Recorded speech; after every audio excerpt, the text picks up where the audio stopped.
Okay, good morning, everyone, and welcome to the Leicestershire Rutland Safer Community Strategy Board. I think most people know each other, but if you just want to introduce yourself when you speak. So I'm Deputy Taylor and I'm the chair of this strategy board. So welcome, everybody. So on to item 2, which is the minutes of the previous meeting on pages 3 till 10. Any accuracy problems we need to pick up now? So anything on page 1? Page 2, page 3, page 4, page 5, page 6, and page 7. Okay, we're all happy to accept those minutes as an accurate record of our last meeting. Thank you. Okay, any matters arising? I didn't pick anything up. Okay, we'll move on to the action log now. Item 4, the action log, pages 11 to 12. The only one I did want to pick up, most of them are being dealt with either in this meeting or have already been dealt with, was item 3, the public health, providing attendance figures for the 2-year pilot, the domestic abuse perpetrators early intervention. We're told that the data would be available in January. So have we had any update, do we know, from that? Chair, in relation to that, I'll undertake to chase that up. I have chased it and not got any details as yet, but I'll continue to do that and circulate to the board. Brilliant, thank you. Anything else on the action log that anyone wants to pick up? No? Okay, on to item 5, declarations of interest. Anything from anybody? Yeah, just Debbie, if you don't mind. I have always declared my interest as an employee of the Crown Prosecution Service, but I have now retired from the CPS, so I will no longer be making any declarations of interest. I'm a private citizen again. Okay. Congratulations on retirement. So you're declaring that you haven't got to declare an interest, yeah? No, I'm declaring I don't have to declare interest. Yeah, thank you very much. Okay, anything from anybody else? Okay, on to item 6, modern slavery, pages 13 to 30. I've got down Chris Perry, Detective Sergeant. Is he online? I've not spotted his name. I can't see him on here at all. I can't see him online, Chairman. I can chase up the invite, but perhaps we'd better go on to another item in the meantime. Okay, that's fine. We'll move on to item 7 then. Office of the Police and Crime Commissioner update, pages 31 to 32. I think I saw Saj on here. Yep, I'm here. Yep, over to you then, Saj. Yep, if it's okay with yourself, Chair, and members of the board, I can to take the report as read, and I can hopefully answer any questions you might have. So if you have anything specific you'd like to know, I know there's some questions around the Safer Streets programme at the panel. If you have anything related to CSPs or perhaps anything in general with the elections coming as well. Okay, the only thing I did pick up was obviously the reduction in funding the Safer Streets. Really disappointing. Yeah, but if it reassures yourself and other members, with the bid that we put in, I'd probably describe it as quite a premium level bid with, I suppose, the bells and whistles, if that's for lack of a better term. So when the reduction was announced, we were able to scale it down. And perhaps we don't have the bells and whistles, but we still have a really good bid. Some of the things that we are still over delivering, and just to kind of give you an idea, we were able to kind of make savings with cutting out our target hardening provider and then working with the force locally and taking in a lot of the logistics and delivery in-house. So for example, in Oadby and Wigston, we were only going to target harden about 400 homes out of both year 1 and year 2 funding. We've got enough stock with just the year 1 funding alone, with the removal of the target hardening provider and going through another procurement framework that we found. to target harden up to about 700 homes with just year 1 funding alone. And then we've got year 2 funding coming as well. So it just required a lot of graft work on the ground, and obviously a lot of people in the office taking on a lot of responsibility, and the force supporting the council, everyone's effectively chipping in. But I'm reasonably confident that we'll more than double the intended target hardening properties that we intended across both areas as well. And it's a similar situation with Melton as well.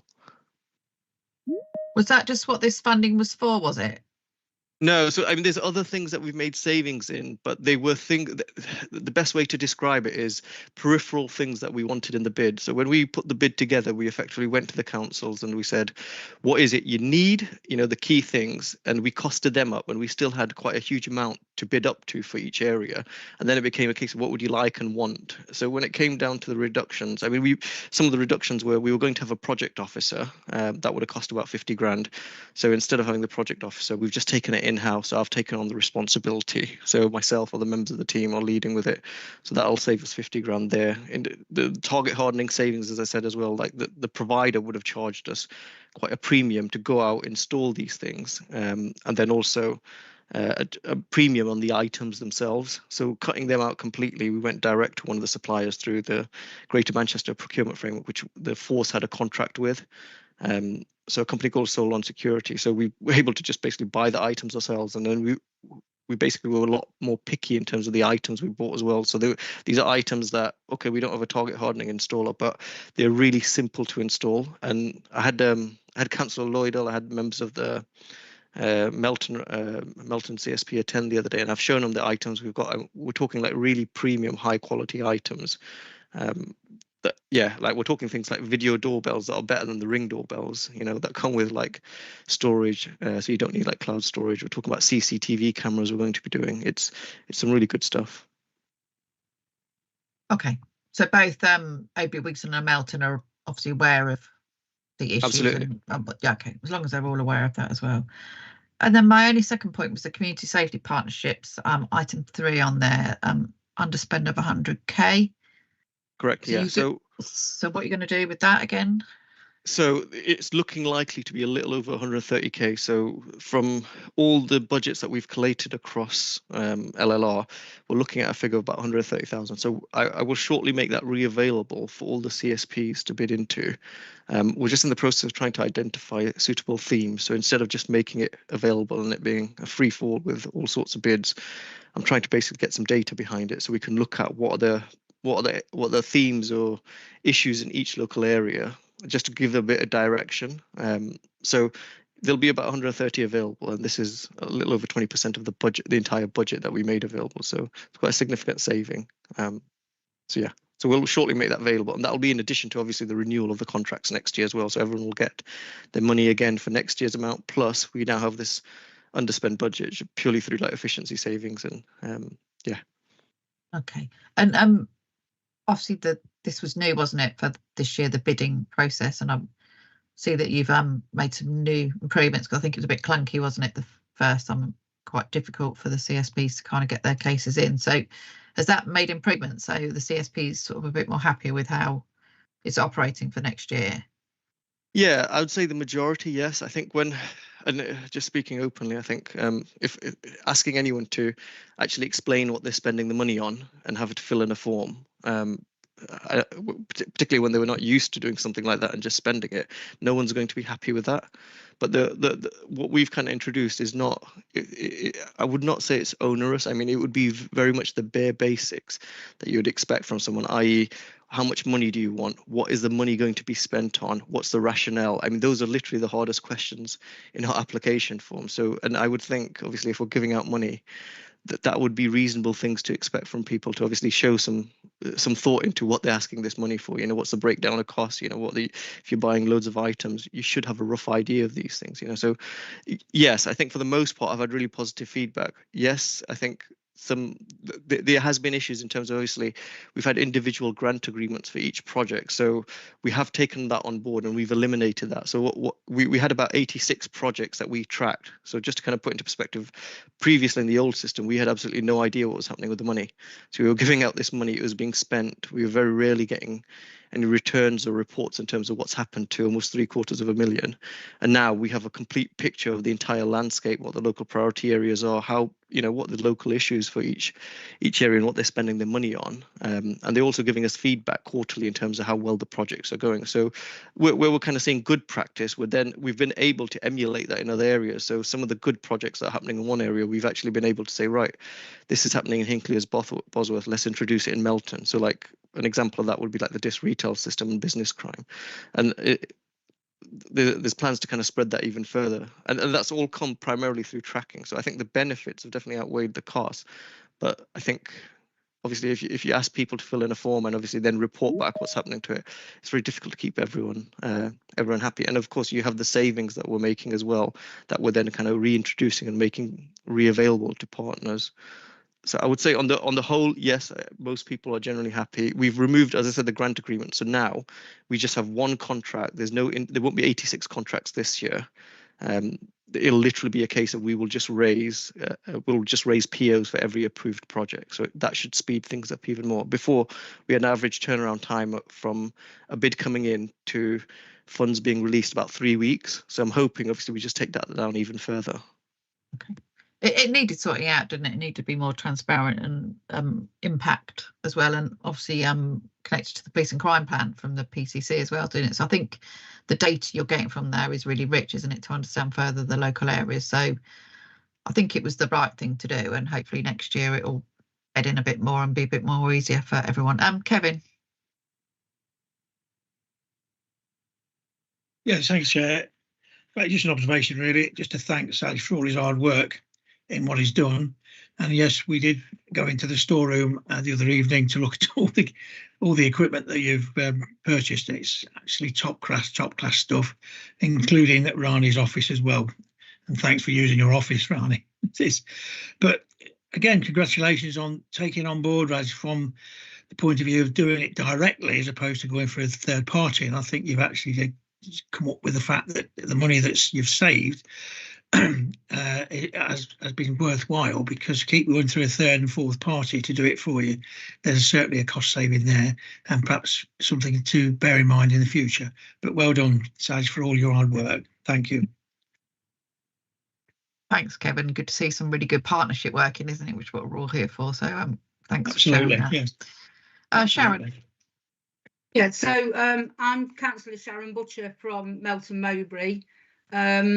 Sarah and myself have just took this position over Pat Cumbers was on here, and she's handed that part of her portfolio over to our portfolio. And about the DIS gap, I just want to say Melton was quite slow at uptaking on that, but personally I walked around all the shops and got them to sign up, and on the back of that it's actually proven a godsend. It has actually got the antisocial behaviour down from the teenagers on the back of this DIS gap, collecting all the data. And so I'd just like to say, it does really work. Fantastic, that's really good to hear, and that's obviously showing best practice from another CSP, so that's really good as well. Sasha, do you want to come back?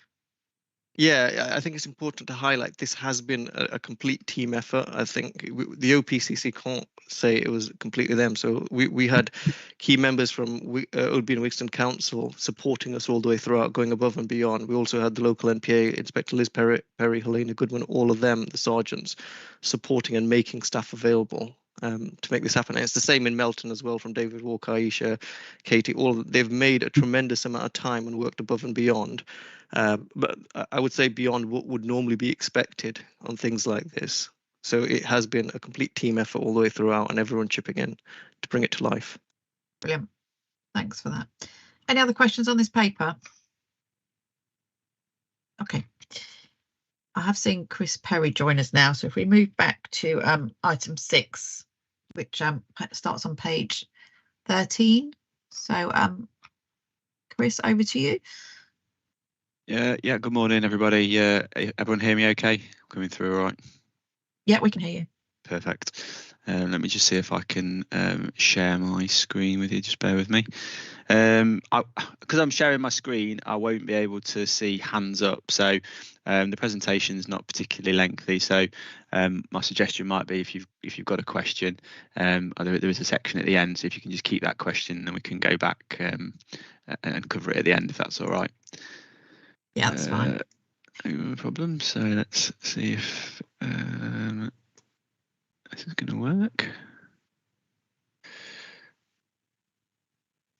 Can you see my screen at all? Perfect. Yeah, if you just put it on presentation. Yeah, we'll do. Thank you.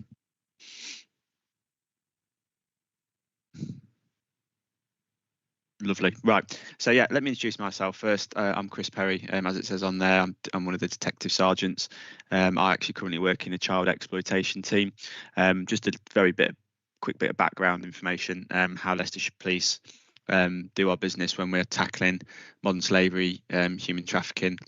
We have two teams. We have an adult exploitation team, and then we have a child exploitation team. So the team that I've done both. So I've worked across the adult exploitation, and I'm currently sitting in the child exploitation team, dealing with child criminal exploitation, which probably about 90% of our work would be county lines.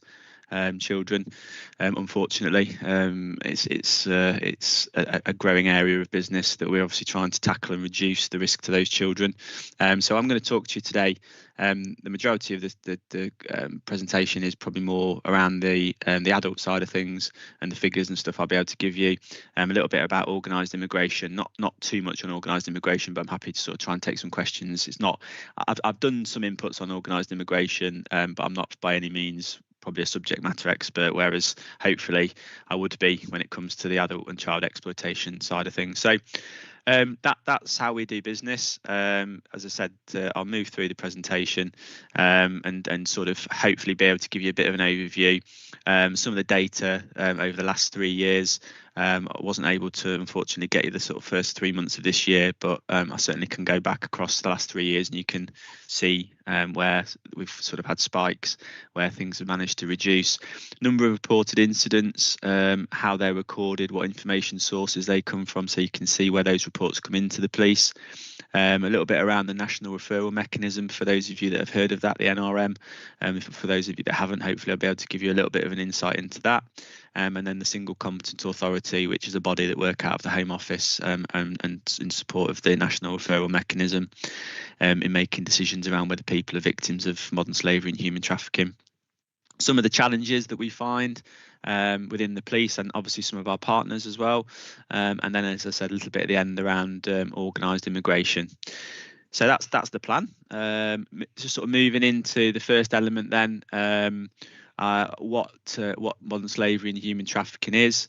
The legislation sets out that modern slavery encompasses human trafficking and slavery and servitude. So without going into too much detail and boring you around legislation and law, there's two sections to the Modern Slavery Act. First one, section 1 is around slavery, servitude and forced or compulsory labour, and section 2 relates to the human trafficking of anyone. It actually encompasses anywhere in the world, but obviously the majority of offences that we'll be looking at within the police would be those that are in and out of the UK or around the UK.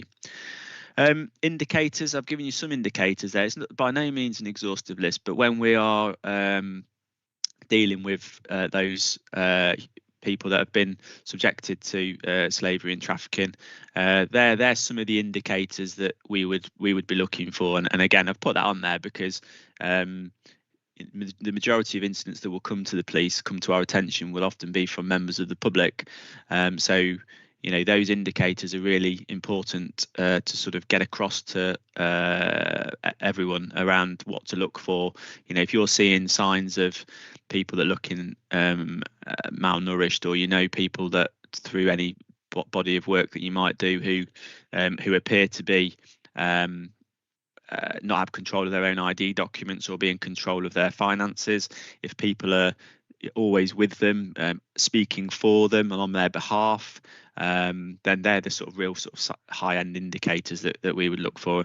And unfortunately, those people within our communities that do suffer with mental health or have addictions, again, they would be more susceptible to being exploited.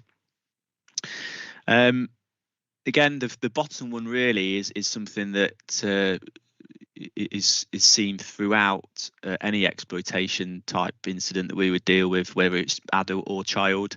The main problem that we have in overcoming some of the hurdles that we have with our investigations and safeguarding these people is that they don't often see themselves as victims, and that's our starting point. Most people who work in the police are in a department where someone comes to the police and says, "This has happened to me, please help me," whereas our starting point with a lot of these poor people who've been victims of slavery and trafficking are that they don't actually see themselves as victims, because often they've come from somewhere else where they've lived in worse conditions. And I know it sounds awful to think that, but that's the true nature of it sometimes. So yeah, there's some of the issues we've got that we have to contend with. Moving into some of the figures then. So these are the figures around number of reports over the last 3 years. I think one of the things that probably jumps straight out is why were there 62 persons back in 2020 and April time. That was a large-scale operation that we ran within Leicestershire Police, which was Romanian nationals that had been brought over to work in a cleaning company, and we had a trial with that, and there was numerous victims that we went to court and tried to sort of secure convictions against the persons that had been responsible for that. As happens with a lot of these investigations, we are often dealing with people that may not be very well educated. They may have some issues going on in their personal lives, and when we get to court and the arena that is a court trial, then sometimes the evidence might be questioned by clever defence barristers, which is what happened on this occasion. Unfortunately, we didn't get convictions against those people, but we managed to get to trial, which in our world doesn't happen that often. We'd like to be able to get more convictions and actually get people to court, but for us, our main body of work is safeguarding. So if we can take an individual away from a situation of harm where they've been living in awful conditions or being controlled by other people, that is our number one priority. If I'm being honest with you, that's what we're all about. We're about safeguarding individuals, and that's how we measure our work. So it's a pretty standard across the last 3 years. If you look at the number of reports, they're relatively consistent. They drop on occasions and they go up on occasions, but there's no real specifics around why you'd have more reports, except that one that I've pointed out to you. Just going into, I'll just explain. So we like to use acronyms, don't we? PVOT is a potential victim of trafficking, so you're aware of what that means. So what we're talking about on those figures is the amount of potential victims that have been identified to the police. That's the top line. Those that have been liberated. When we say liberated, we're talking about removing them from the situation that they were in previously, prior to that. And again, you're probably looking, thinking, well, if people are coming to us as potential victims, and then your figures are way down on why they only a certain amount have been liberated, that really fits into the fact that a lot of people that we engage with may have be reporting incidents that have happened outside of the UK. So we get a lot of people that make themselves known to police that say, I was trafficked through, I can give you any number of countries that they'll tell us that the exploitation occurred outside of the UK, and there's very little we can do with that, particularly for those countries that don't have any agreements with us. So the ones that are liberated are the ones that are in those sorts of situations where we need to remove them quickly because of the dire consequences if we don't, and their health, etc. Section 45, the defence is there. So what that is Section 45 is a defence within the Modern Slavery Act, which says that if the person had no realistic alternative to do what they've done, then they could have a defence under the Modern Slavery Act if it's in a situation of slavery. So the example I'd give you is somebody who's a drug user that's been forced into dealing drugs and has not been able to remove themselves from that situation because of their dependency, and it's up to a court to decide whether that Section 45 defence would be applicable to them, whether there was any other realistic alternative. Or children, for example, they can't consent to being trafficked, so they basically, if a child is out dealing drugs, then they would be, in most situations, be afforded a Section 45 defence. So they're the sorts of things we investigate very regularly. As you can see, there's some sort of where the figures jump up. So February 23, October 21, they actually coincide with our National County Lines Intensification Week, of which we've just had one, which is, as I say, it's a national week of lots of different things going on: safeguarding, protect, prevent, pursue. We did lots of things going on during that week, and that's why the Section 45s tend to go up in that period, because we're encountering more people, more warrants, etc., being done. So yeah, that's just to give you an indication of that. And then the bottom one is total NRM occurrences that have been reported, and again, you'll probably see a bit of a jump during county lines weeks with those figures. I'll come on to what the NRM is for those of you that have not heard of it. Information sources. So again, this is how the reports are made to the police. So 101 is the most popular way of us establishing whether we need to go out to an incident and look into it in further detail. 999 is there. You can see it as an increase up into 2023 around 101 reports, but I think probably the thing to pick out from those figures is the number that are done via sort of social media, Facebook, and an email as well. Email was pretty high in 2020, but again, that's just people using technology a little bit more to report things, and the police allowing that to happen, allowing for more incidents to be reported that way, and getting with the current times. We've got a few reports obviously that come in from other forces because we neighbour them, and they're on there as well. As I said to you at the start, one of the biggest hurdles to try and overcome in our line of work is to break the grooming cycle and the grooming process. So when somebody has been working alongside somebody or has been exploited by somebody, they will often look at that person as somebody who provides for them, rather than how we look at it as they're being exploited.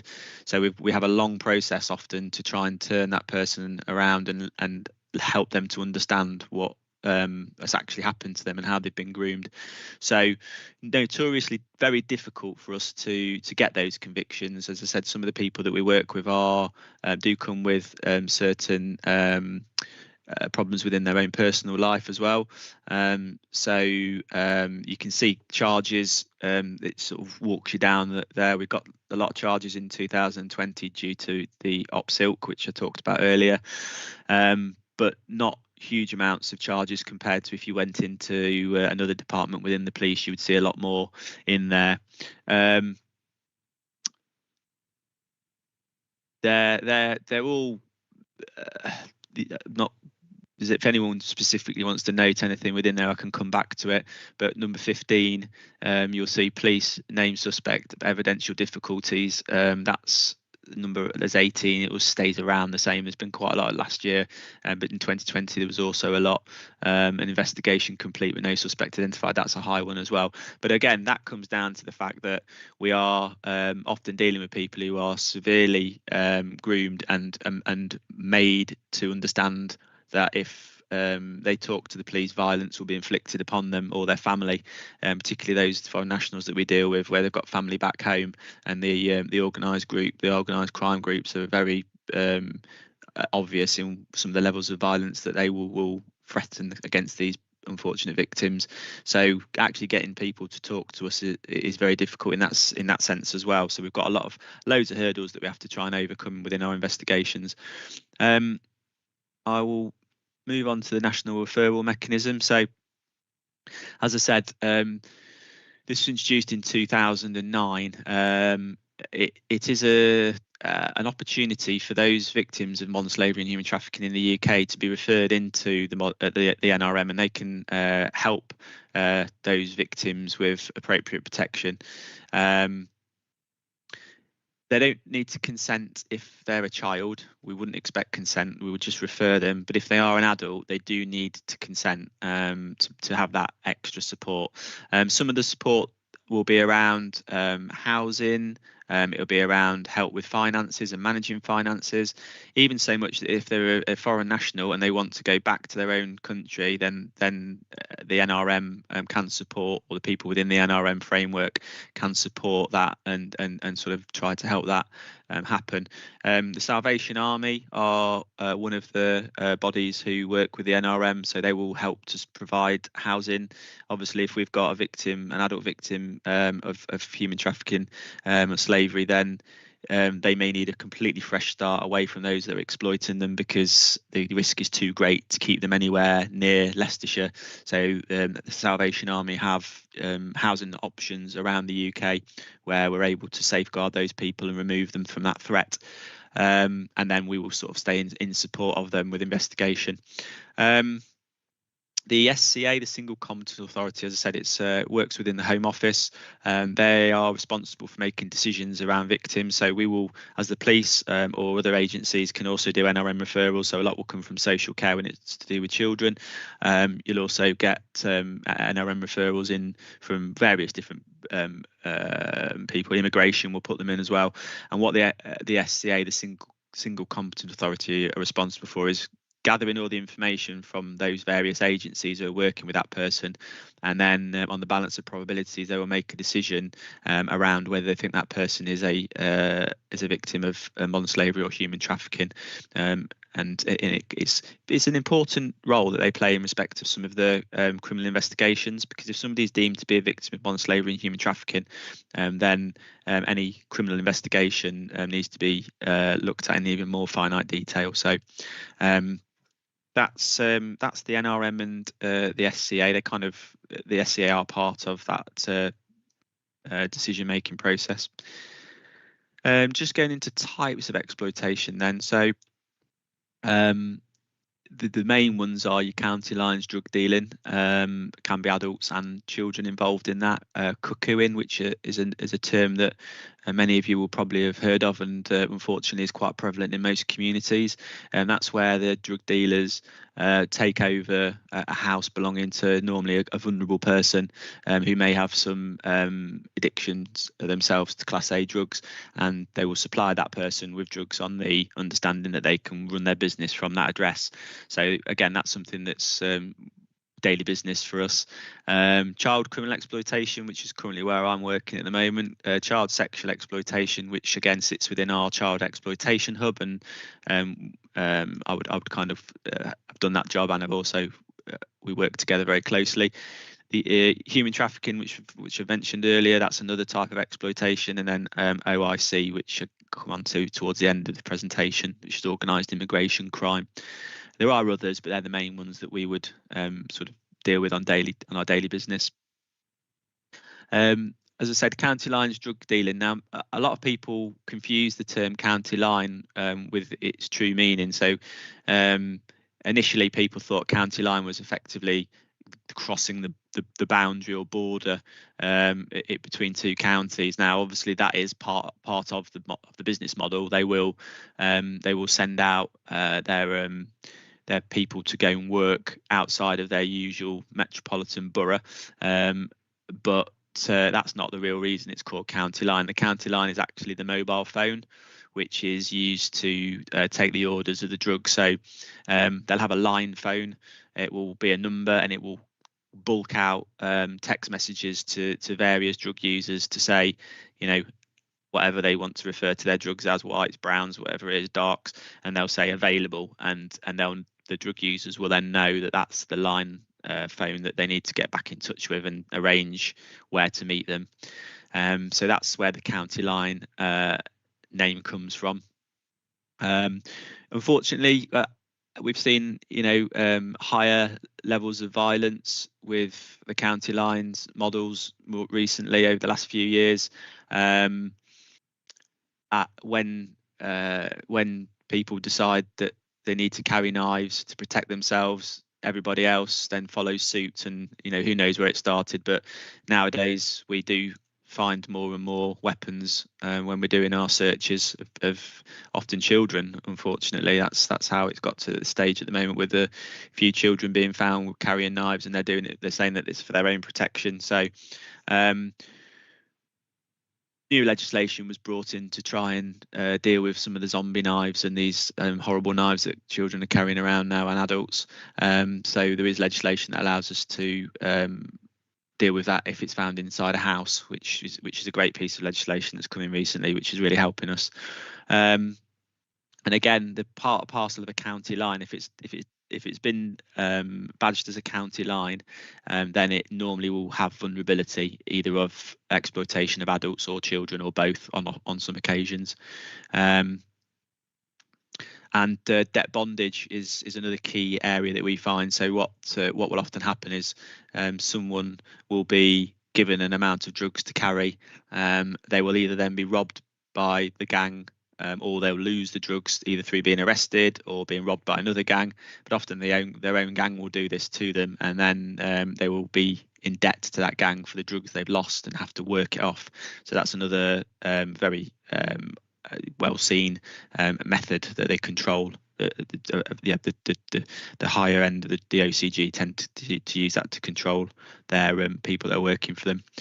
I've just put this in. It's not on your. It wasn't available to me when I sent the package over, but I've just put this slide in just so you're aware of our recent County Lines Intensification Week, which was in about 2 weeks ago. So this is the headlines and to sort of report back that many new county lines mapped. We've had 42 arrests, including mapped county lines members. 40 warrants were executed over that week period. We had so our AMPRs, the number plate recognition, that took place, which was 6 arrests and interrupted the Class A and B supply. Significant weapons recovered, over £24,000 and €120, £6,000 worth of crack cocaine and 437 cannabis plants.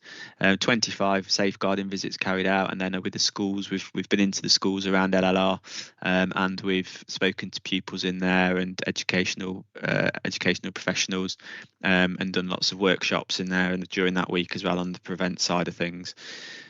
So that's some good news to report back around what went on during that week. I've just talked to you about cuckooing. That is what cuckooing is.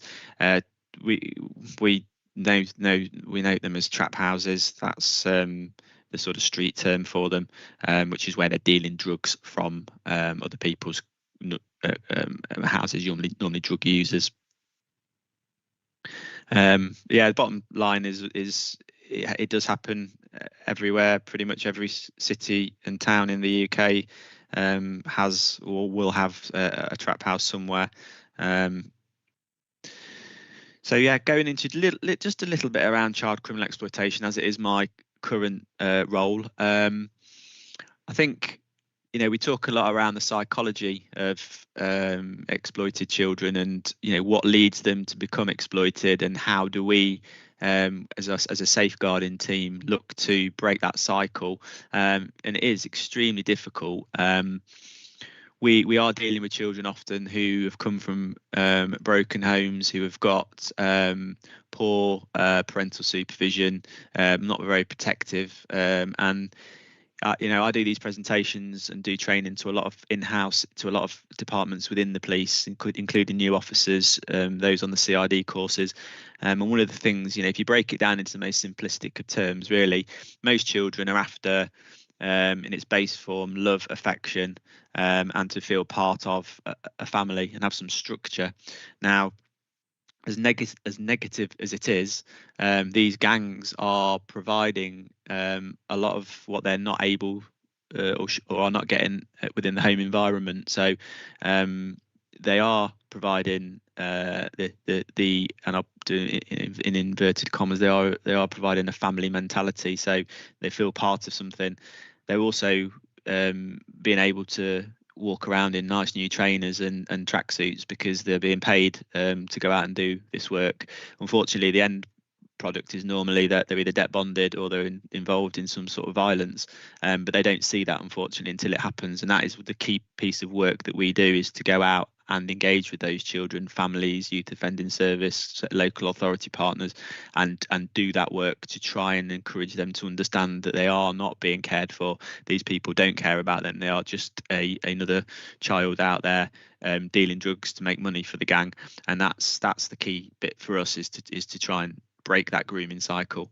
But they're a lot of our children who are looked after children as well are at risk of exploitation, again purely because they're being offered what's missing within their life. A lot of what's missing within their life is offered to them by the gang under false pretenses. The one piece of advice there is, if you are seeing children that are suddenly being flush with money, seem to have more phones than they used to, parents or guardians are becoming increasingly worried about them because they're out at all hours. They seem to be glued to their phone more than a normal teenager would be, and when the phone rings, they're going straight out. They're the sorts of things that, again, to look for. But just trust your instincts, and it's always worth speaking out if you can, by either calling the police or speaking to someone like a local PCSO or beat officer, if you wish to, and they can report back into us as the subject matter experts. We give out tactical advice to the whole of the force as well, so that's definitely worth doing.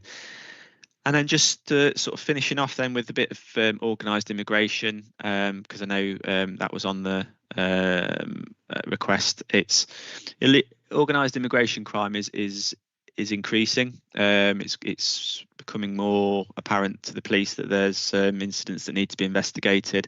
We are becoming better at identifying it and investigating it properly. But what it is in its base form is it's the illegal facilitation of migrants across borders by OCGs, organised crime groups. Some of the stuff that is included in organised immigration is the clandestine people smuggling. A big one for us is the production of supply of false, fraudulently obtained genuine documents. That sounds very wordy, but what effectively that is it is it appears to be a genuine document, passport, but it's been obtained by fraudulent means, and it's done usually using fraudulent documents to obtain what then becomes a genuine, say, passport. That's the easiest one to describe, and that's normally facilitated by organised crime groups in and around Europe. Abuse of legitimate means to enter or remain, so that's the boat across the channel, or including the other means as well. So we're looking at organised immigration as any way of entering the UK can be via air travel, again, or if you've come in on a fraudulently obtained document, that would be part of the immigration crime that we'd investigate as well. And just people will often refer to everything as trafficking, but there is a distinct difference between smuggling and trafficking. For trafficking to have occurred, there needs to have been an entry with the purpose of some form of exploitation at the end of it, whereas smuggling is just moving across a border by paying a considerable sum of money to somebody. So they're the sort of differences. I guess the biggest organised immigration crime that any police force so far has had to deal with would have been that one that people may have some knowledge around, and certainly there's been some documentaries recently on the telly about Op Melrose, which was the poor 39 souls that lost their lives in the back of a lorry in Essex. And that was, as you can see, it cost $4 million to the public purse, and at one point it had 1,500 police officers working on that. It was a huge operation, and that was actually came around from an organised immigration standpoint. So we think I'll touch wood and keep everything crossed, but we've not had an incident like that in LLR. We've obviously had the regular calls to lorries that contain people in the back, but thankfully no one's ever lost their life. But they're by the grace of God, as they say, because it can happen, unfortunately, because often the people who are smuggling them into the UK don't care about their welfare. They just care about getting them in and getting their money. So that's it for me. I went through quite a lot of information there. I do appreciate there was quite a lot to take in there, but if there's any questions, I'm more than happy to take those. Thanks, Chris. Really good presentation. There's a lot in there. Les, you've been waiting patiently. No, that's fine. Thank you, Chair. Thank you, Chris. And I've kind of got two words playing around in my mind. One says, thank you for what was a very depressing presentation, but actually what is a really illuminating presentation about just how big and challenging the challenges are for you guys and the associated agencies. And this is by no means any criticism. The one thing that really jumped out at me, but you sort of explained a bit earlier how difficult it is on page 19, modern slavery, human trafficking, even though the numbers are going up, we've only managed to charge 2 people in 2023. And you know, with all the sort of information you just put in front of us, Chris, that how on earth as a society and a justice system do we get past that? Because until you guys and the CPS can lock these up, you're going to be chasing your tails. So it's not a criticism. The challenges in front of you and the other agencies are clearly immense. It's just a bit disappointing and challenging that the actual conversion into physical charging, which does not mean necessarily a successful outcome, are so minuscule relative to the scale of the challenge that you guys have. You're absolutely right. And I have 2 detectives on the CCE team, and we have about 6 on the CSE team and 4 on the adult modern slavery team. Now, those officers, you know, they come in, their primary role is protecting life and limb and safeguarding. We get that, and you have to be able to say to yourselves at the end of the day, I've done the most important thing, which is making sure that person's life is going to be a whole lot better than it was originally. But as police officers, we want to lock people up. Of course we do. And we want to keep the communities of Leicestershire and LLR safe. But it is a challenge. The biggest challenge and the hurdle comes with the starting point of effectively no one as an identified victim. We have identified somebody as a victim, but they haven't identified themselves as a victim. So all our investigations, well, 95% of our investigations into modern slavery and human trafficking will be evidence led. So as I said to you at the start, most people will come to us and say, this has happened to me, I want to talk to you about it, please help me. Whereas we're going to them and saying, this is happening to you, we want to help you. Adult versions a little bit more difficult, because again, I'd say probably 80% of that would be foreign nationals that have come into the UK and been exploited, whereas the child side of things is the children of LLR who have been living here for a considerable time, probably born here. So it's got its own hurdles to overcome. We're still trying to improve that conviction rate and getting those people to court.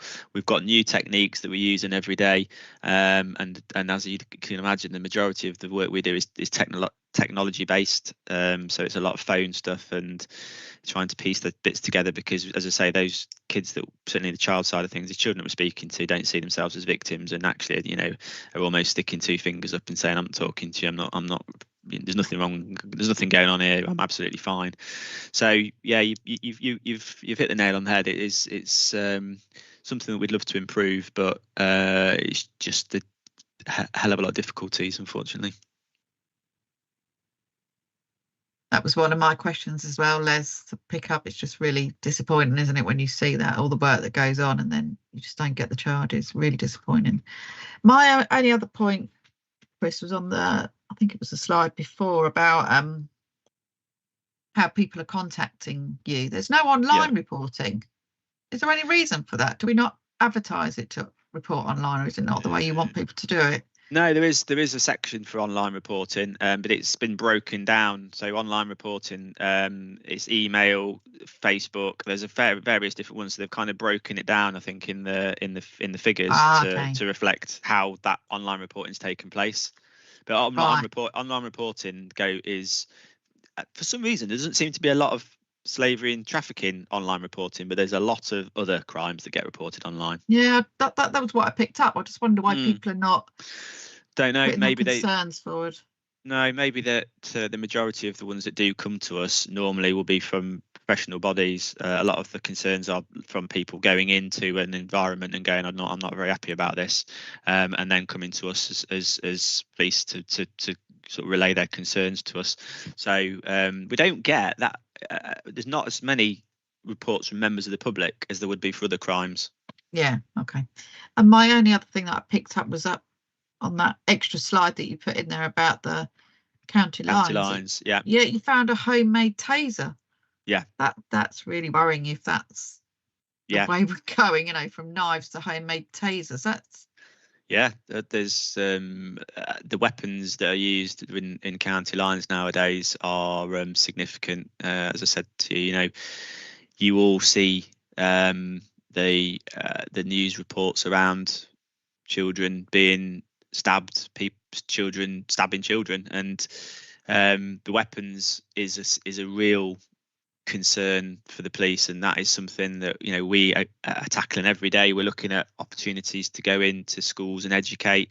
If I'm being honest, the best people I find to go in are those that have got lived life experience, and it's trying to.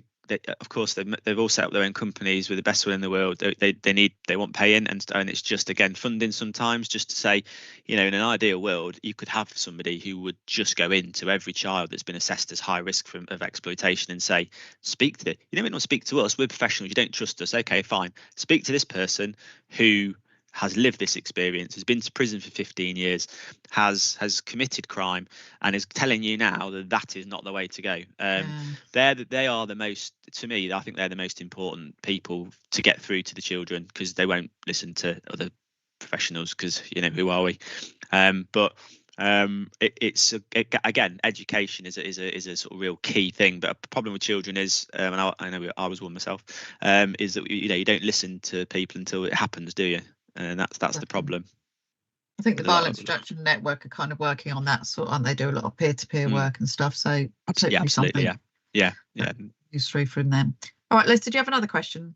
Well, it sort of, yeah. So, and Chris commented it very few minutes ago. It's very few reports from members of the public. So, in this virtual world room that we're in, we've got all the multiple agencies. We've got probably every single local authority and principal authority in the room.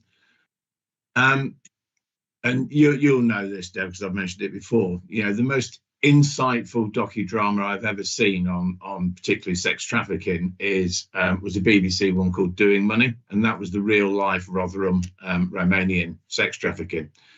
And it's the bit that says, if you don't think this could be happening on your street, think again. And I think that's some of the bits you were alluding to earlier, Chris. And I guess my question is, allied to what I watched with that particular docudrama and all the meetings that I sit in related to these kind of discussions, and your comment very, in this meeting about we get very few reports from members of the public. How do we amplify the message without scaring the public? It's a small question, Chris. Yeah, exactly. I was going to say, thanks for that. Can I go away for 20 minutes and prep that one, please?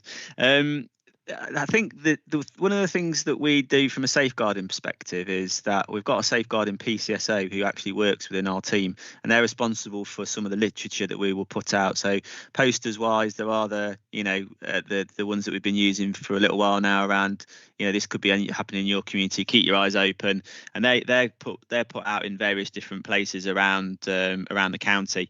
If there's a specific area that suddenly there's a rise in reports around a certain sector, for instance, then we would sort of target that area. But as a generic, how do you increase people's understanding and to keep their eyes out for it? I don't know the answer to what, if there would be an ad campaign that would be useful to run. It's probably something that our corporate comms could answer if they do, because I know they do put literature out every now and again. But for me, it'd be about target hardening. So it's around where is the problem, because you could put a generic one out across the whole of LLR, that's fine. But actually, we specifically tend to try and concentrate on those areas where there may have been a rise in reports that are coming into us around certain sectors, and we'll target that at that time. But that's the only thing we can do at the moment. Yeah, and I kind of get that, Chris, but my concern would then be, and it comes back to only 2 prosecutions or charging, is by the very nature of the beast that you're trying to deal with, once you target hard in one area, they'll just move somewhere else. Yeah. And start afresh, and then so you're constantly chasing your backside. We know these are hardened criminals with a very specific skilled modus operandi. So I don't know the answer. I would imagine that nobody in this virtual world, this virtual room, knows the answer, but public understanding of what is going on without scaring the public, I think would be becoming more necessary, but I have no idea how you would do that. Anyway, that's me done. Thank you, Chair. Thanks, Les. Any other questions for Chris? No. Okay, thank you very much for coming and presenting that. Really useful for us. Thank you very much. No problem at all. Have a good day. Okay.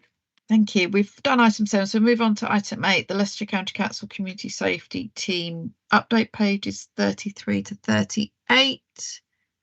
Not sure who's presenting. Yeah, I'm taking that one, Chair. Okay, over to you, Rick. Thanks very much. In December, the board received a report regarding some work streams relevant to antisocial behaviour, and a short report that's been circulated with the papers outlines some relatively small but very important updates since that December input. Just to put this into context, in March 23, the government launched a new antisocial behaviour action plan, which focused on 3 main areas: to examine how ASB is managed, to assess the accuracy of ASB data, and to improve the information reporting routes available to victims. In response, there's 2 key areas of work that have been undertaken that were reported back in December. The first one is a review of ASB, the local practices and policies that are employed. And that's outlined in the ASB delivery plan that's been circulated with the papers. And in that particular circulation are some updates since the December circulation. That plan is being monitored by the ASB delivery group and the ASB strategy group. And the second update that I wanted to give was in relation to the ASB case management system, which is Sentinel. Back in December, there was an assessment that took place in relation to that system, and a business case that was put forward. That has now gone to the District Chief Executives Group and the Strategic Partnership Board, where it's been approved. And as a result, it's been agreed that the partnership will move away from Sentinel and look to procure another system. So quite an important update. As a next step, the partnership's currently considering whether Leicestershire County Council or Leicestershire Police should procure that system, and whether it can be undertaken through a single source dispensation. So a couple of updates, and obviously we will keep the board updated with regards to how that progresses. And I'd like the board to note the content of that short report. Thanks, Rick. Thank you, Chair. Thank you. Really good news about Sentinel. I think that's what a lot of people were hoping that would get passed. So really good news to know that that's changing. We moved to the better system. So really well done on all that work. I know it's been quite a while coming, hasn't it? And getting agreement across the board has been great as well. Okay, any questions on this from anybody? Then okay, thank you very much for that. Thank you. Okay, I've been aware that Bob Byrne, who was doing the probation service update, is not able to attend today, so we're going to push that back again, because it was pushed back already once, so we'll push that back to the next meeting, and hopefully he'll be able to attend for that one. So we'll move straight on to item 10, which is the Youth Justice Health Needs Assessment. So I think I've seen Carly on here, pages 43 to 52. So over to you, Carly. Thank you, Chair. Good morning, everyone. My name's Carly. I'm the Head of Youth Justice at the County Council, and we cover Rutland too. I've shared a slide pack in the minutes with you, which is a pre-seed version of a health and wellbeing needs assessment that was undertaken on the cohort of youth justice children in Leicestershire and Rutland.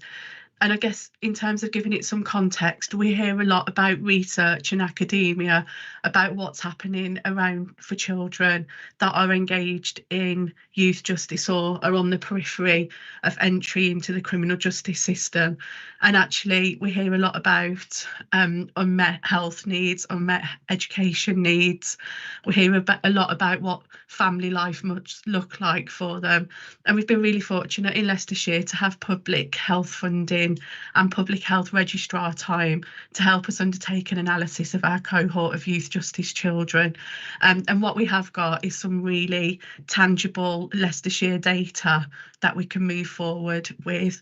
So but by means of additional context, I went to the Children and Families Partnership, and Mrs. Taylor, the chair, asked me to come here so that as chairs of CSPs and other members of the board, that you could think about whether this data is something that could be utilised when you're looking at opportunities for funding within your districts and boroughs. So I guess listening to Chris Perry's presentation as well on what's happening for our young people across Leicestershire, I think this gives some additional data and input really about what's going on in those children's lives. So it's quite lengthy, but I'll pull out some of the key points, and then it's available for everyone in the pack if anyone wishes to look at that or ask me any questions. So can everyone see that? Yeah, super. So I guess just running through really quickly, what we learned is that 77% of our young people within youth justice had experienced an parental divorce and separation. That's a really significantly high figure. And what Chris was saying is that parental dispute, that parental dysfunction, it is happening across those children that are experiencing exploitation, and actually what we've got is evidence that that is a real significant concern within our children in youth justice. Looking through, we found that cannabis, and I don't think that would be a particular surprise to people, is the drug of choice for the children that we work with. And actually what we do is struggle to engage those children in meaningful substance misuse treatment through Turning Point, and we've got a great relationship with Turning Point. And what we've had to do is really flip that on its head. So we've had to upskill our staff in doing some of that initial counselling around substance misuse and getting the Turning Point substance misuse youth worker engaged in a different way, because what we know are there are lots of professionals involved in some of our children's lives. They've got education workers, they've got pastoral workers at school, some of them have got social workers, some of them have got youth justice workers, some of them are engaged with other workers as well, and so lots of them there's lots of complications going on. The bit that really struck us when we were looking at substance misuse though was the level of self-medication around cannabis. So what we know is where those unmet needs are, and children are dealing with perhaps feeling really anxious or being unable to deal with some of how their thoughts are processed. We know that substance misuse and cannabis is a way that makes them feel better. So we know that speech, language, communication and neurodiversity is sadly really present in youth justice. Nationally, it sits at around 80% of the cohort. In Leicestershire, it sits at 84% of our cohort. And we are doing some work at the moment with the Integrated Care Board. I think I saw Wendy on here actually, around looking at what an offer can be for our children and young people. And I guess what we need to do is think about what we're doing with those children that are in those younger ages, so that we're not dealing with the real issues where they are. So where we can engage new parents on pathways, we can look at the 1001 critical days, we can think about how we maintain children in their schools in the best way possible, because all of those things now we've got evidence that they contribute to first time entrance in the criminal justice system. So special educational needs, that won't be a surprise to people, but 80% of the children that we looked at in this cohort had got an education, health and care plan.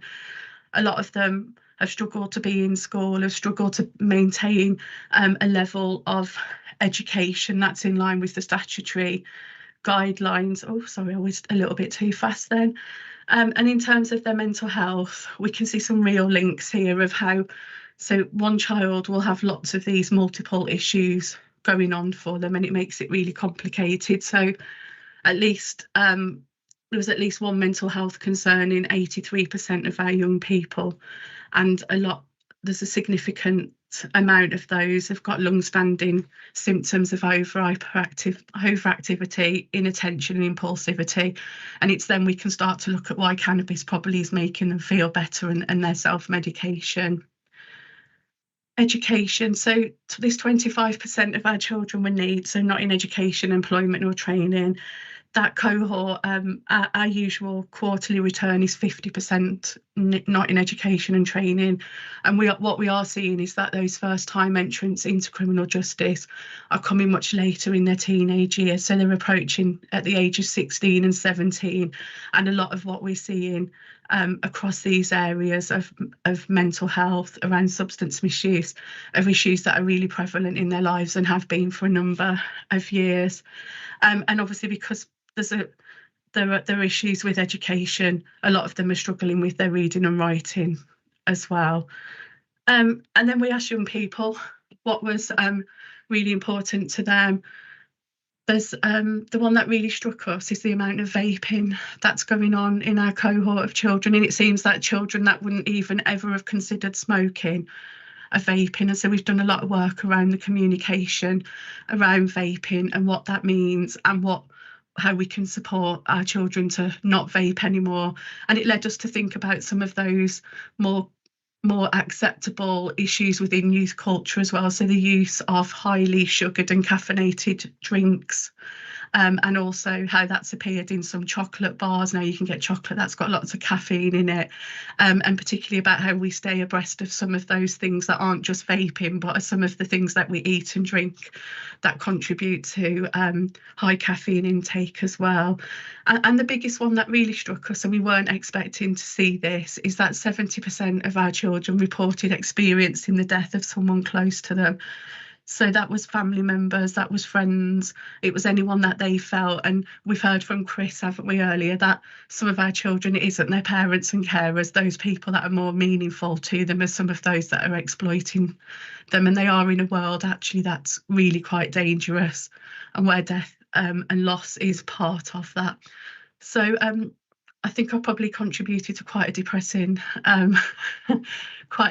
presentation that's followed on from Chris's, really. But I think it's really important that we understand what's going on in our young people's lives, especially those that, you know, that they're really difficult to engage. They're really, at times, they're really difficult to try to work out which part of the sticky plastic you pull off without making life much worse for them. And actually really, you know, that they are our children that are committing antisocial behaviour, but they are our children that are needing the most input and have witnessed and lived some of the most difficult circumstances. So my gift, I guess, to all of the CSPs is that data to enable you to think about how you might use that to support the children and young people that are in your areas. Thank you, Chair. Thanks, Carly. I think we kind of all knew that, didn't we? But just seeing it in one slide deck really brings it to life, doesn't it? I think that bit about bereavement is a really key bit, because people having children later now. I mean, I lost my first grandparent at 15, and it's that real difficult age, isn't it? If you're going to go off the rails and you're already slightly having a bereavement on top of that, and the family not coping well with it. So I think there's some real things there about bereavement that we need, that we don't probably address. We do all the other stuff, education and drugs and all that. I don't think we've really focused on bereavement support for that real difficult later teenage years. That's probably something we need to think about a little bit more. That was the thing that stood out for me from there. Christine. Couple of things.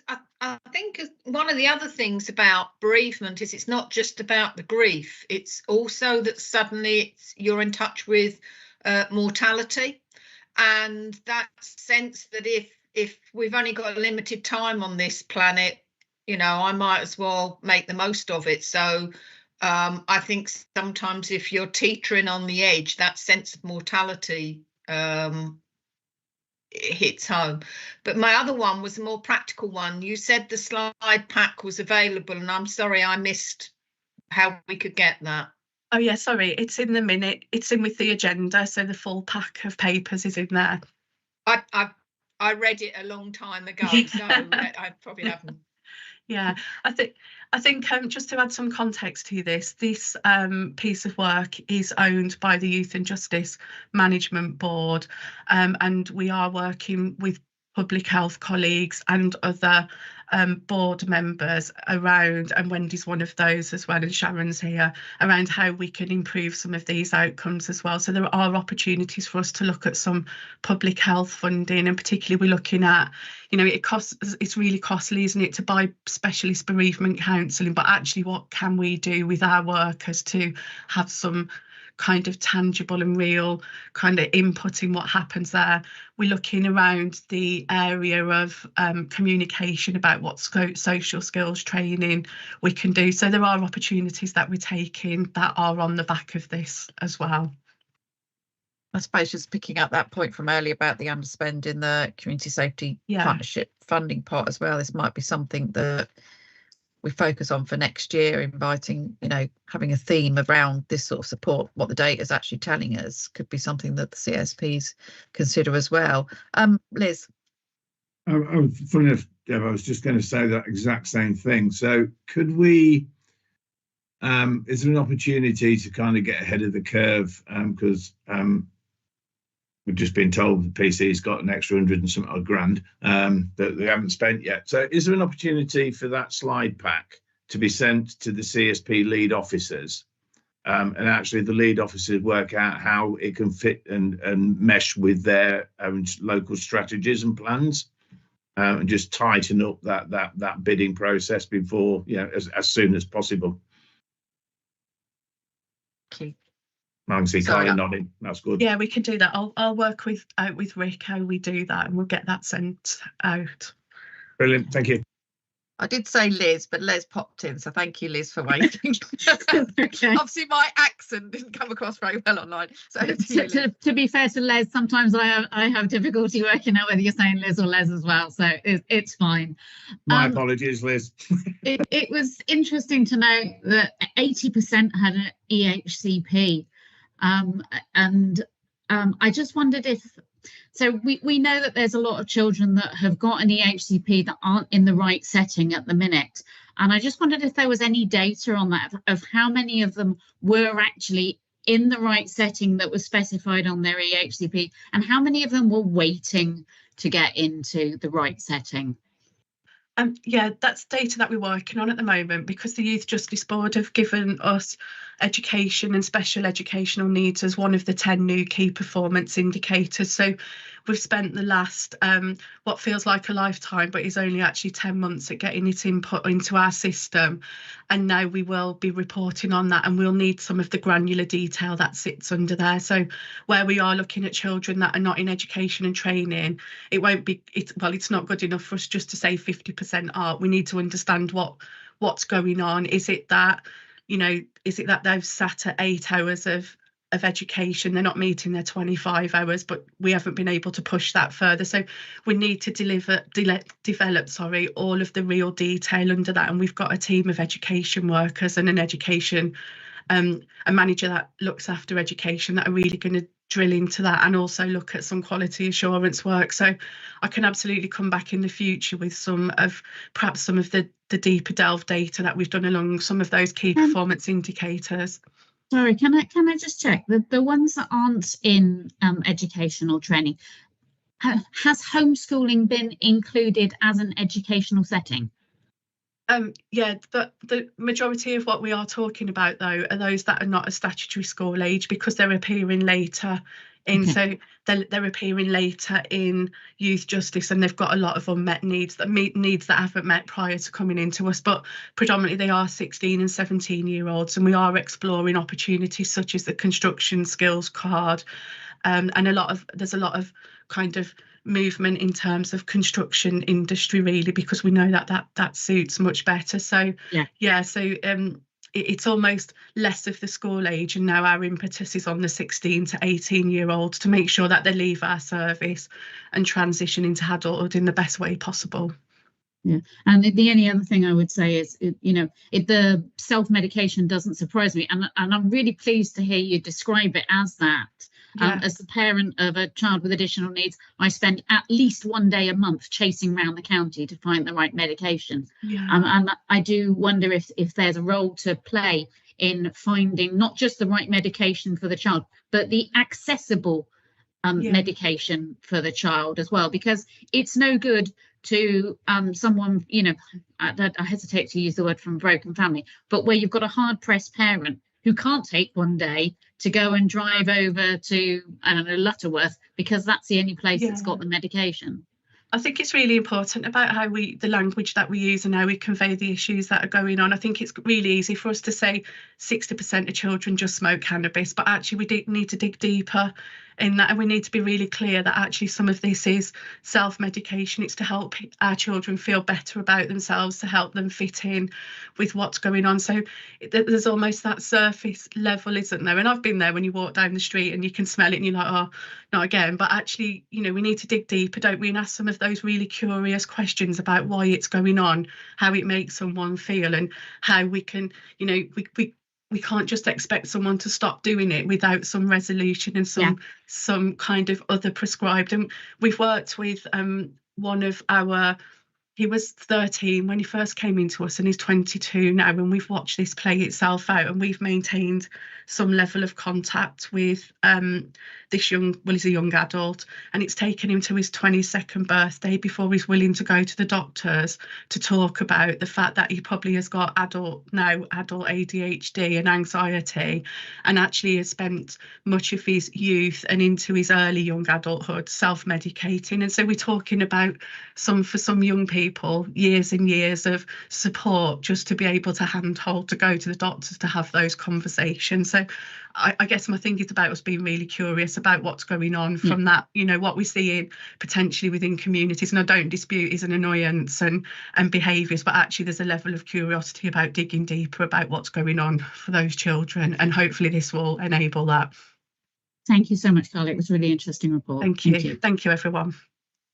Thanks very much, Carly, for coming. And I suppose the other point as well, isn't it, once they've got past that 18-year-old where we're wanting them to start work and stuff, if they've not got that embedded within them as a teenager, they're not going to go on to work, are they? Anyway, they're going to finish whatever they're doing and just go back to not doing anything. So we need to keep them going, don't we? Yeah, thank you. Okay, thanks very much, Carly. There's no more questions for you, so we'll move on to item 11. So Leicestershire Fire and Rescue Service updates, page 53 to 56. I think I've seen Ash on here. Yes, thank you, Chair. Good morning, everyone. My name's Ash Hajat, Community Safety and Safeguarding Manager for Leicestershire Fire and Rescue Service. This morning, just provide an overview of the report that has been submitted. I'll start off with one of our key priorities to improve home fire safety in people's homes is our offer of a home fire safety check, which is a very person-centered approach service delivery, which we carry out to ensure that people are safer in their homes. Since April 2023, we have completed over 14,000 home safety checks against an annual target of 13,200. In line with the national kind of trend league table, we are in the top 25% of services in terms of number of home safety checks completed against one of the lowest funded services. In addition to the home safety check, the completion of the annual target what we've also started to incorporate is repeat visits to ensure the advice, the information that has been provided is there to support the change of environment and behaviour for the vulnerable peoples to be more safer within their property. 63% of our referrals are from partner referrals. We've got over 200 partner referrals currently on the system. And to continue with the enhancement of partner referrals and ensuring professionals are aware of fire safety when they visit in people's homes, we have introduced a delivery package now of domestic fire risk training package, which will be rolled out to partner agencies. The main objective for us for this is to increase understanding of domestic fire risk and risk identification within the home. One of the key factors that we've identified from our observations from home safety checks is the increase of properties where there's been highlighted of excessive combustible materials within the property, or in other words, hoarding. So in taking this into fact and with this evidence, working with our partners, the fire service have kind of taken the lead in creating a hoarding peer support group, which is a monthly peer support group which takes place at a fire station. Again, with research, this is more of a safer place for people to come, rather than setting it up in a medical setting. And again, with this, we have key partners such as housing who are supporting the peer support group. Moving on with January 24 was one of our busiest January in several years. Again, this is due to increase in non-fire incidents, particularly due to the weather. As you could recall, this January gone, we had a significant amount of rain, high winds and stormy weather, which led to 88 flooding related incidents and a further 33 incidents where rescues or evacuation from flood water were required.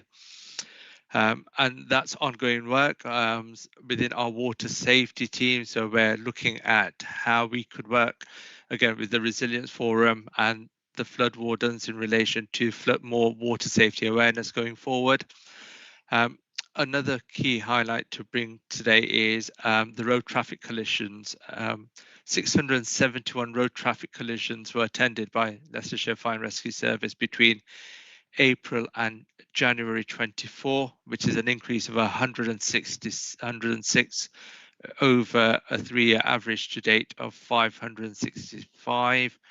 That's unfortunately has been 16 fatalities, 3 more than last reporting period between April 23 and 24. I noticed from the last minutes in relation to further details in relation to where the incidents are taking place.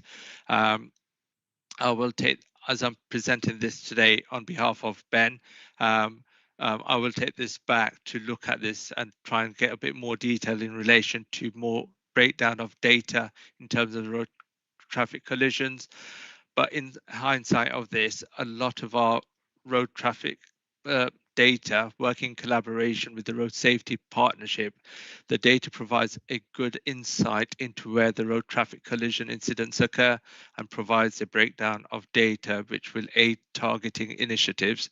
And again, in relation to the initiatives, it's us working with our partners, using the Fatal 4 initiatives with the police and particularly the campaign over the last few months over the Fatal 4 drink, drug driving, mobile phones, distractions, speeding and seat belts.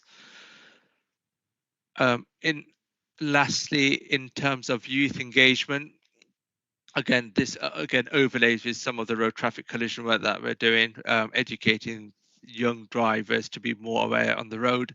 But again, in distinction to other youth engagement work, running the Fire Cadets program, fire skills education and fire care.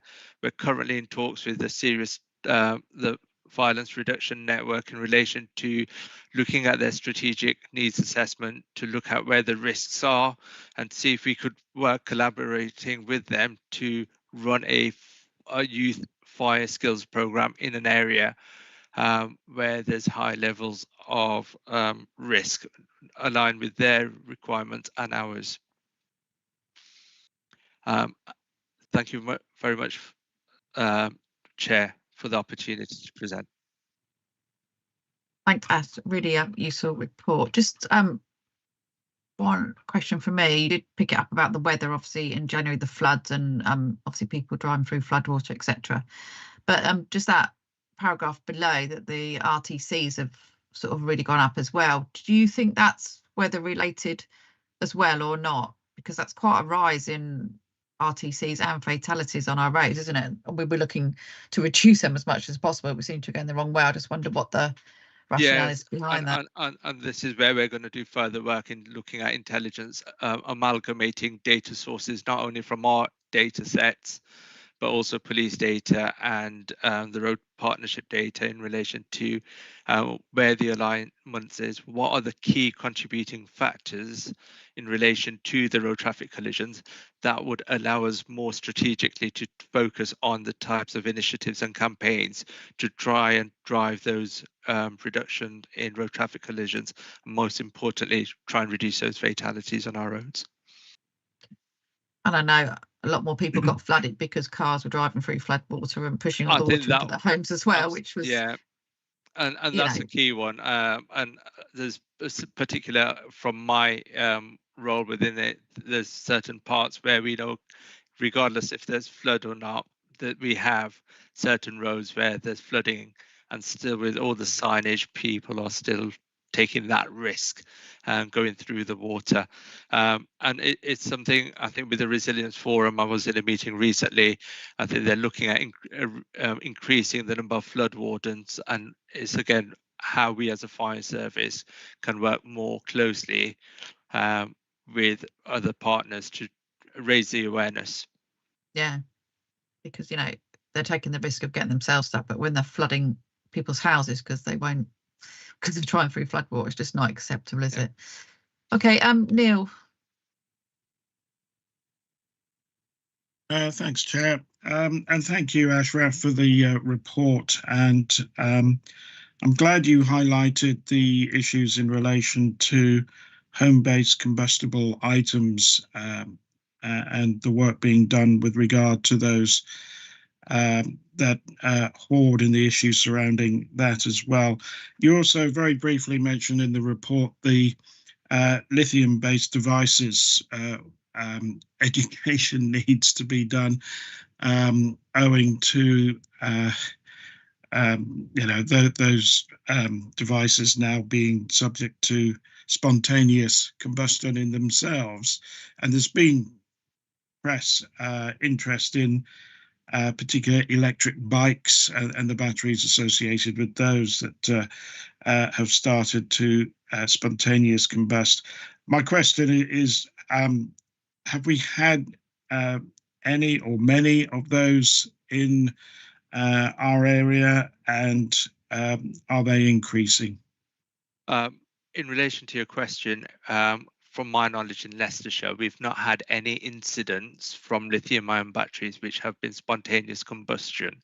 However, we have had incidents in relation to lithium-ion batteries from e-bikes and e-scooters, which has caused a fire. And in fact, we've also had a fatality from a e-bike lithium-ion battery within our county area.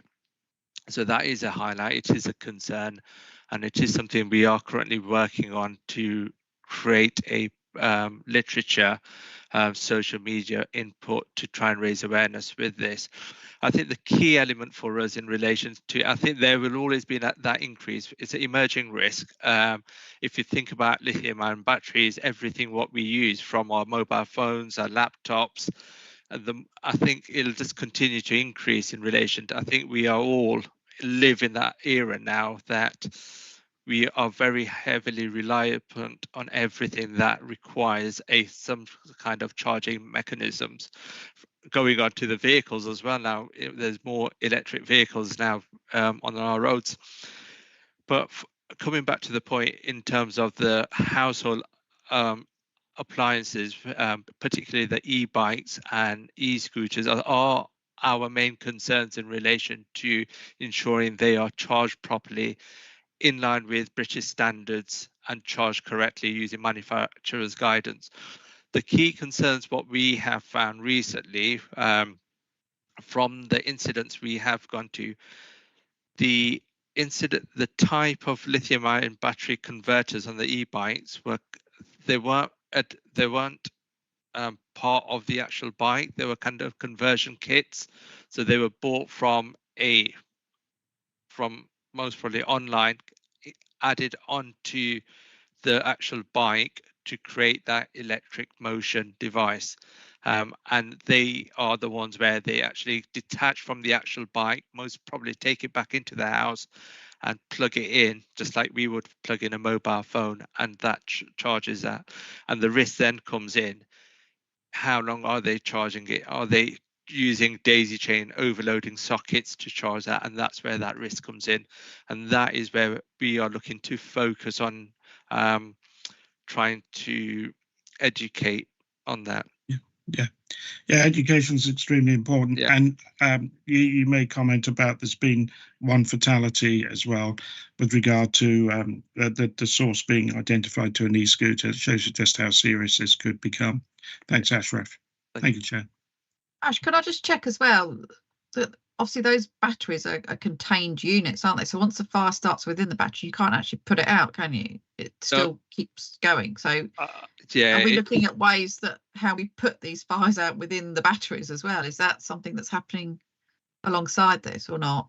Yeah, so there's obviously more wider research in relation to how to tackle batteries involved with lithium batteries, from smaller devices to the larger devices such as vehicles. But our main emphasis at the moment is in relation to just providing that fire safety advice and awareness. And just a further touch on that, I think one of the key drivers and targets for us, and you may have noticed this on the roads, is the increase of delivery drivers on the push bikes, with the increase of the food outlets now with certain delivery online applications. We've seen an increased rise in those sectors using those type of modes of transport to deliver. Yeah, and they don't really go by the rules of the road either. I've been really wiped out a few times by them. Darren.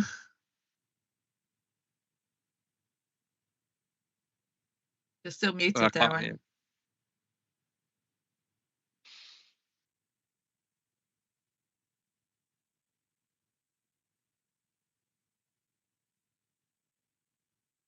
I try now? Yeah, we can hear you now. Okay, thank you. Yes, to follow on from Councillor Bannister's point, it's not just how people charge these devices, it's how they dispose of these devices. So if you're producing literature, can we also highlight that?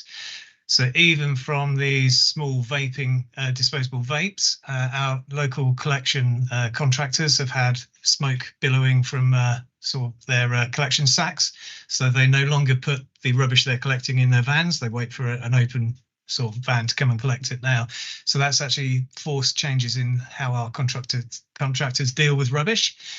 We've heard there's been plenty of fires in rubbish dumps where things are getting sorted, transfer stations and things like that.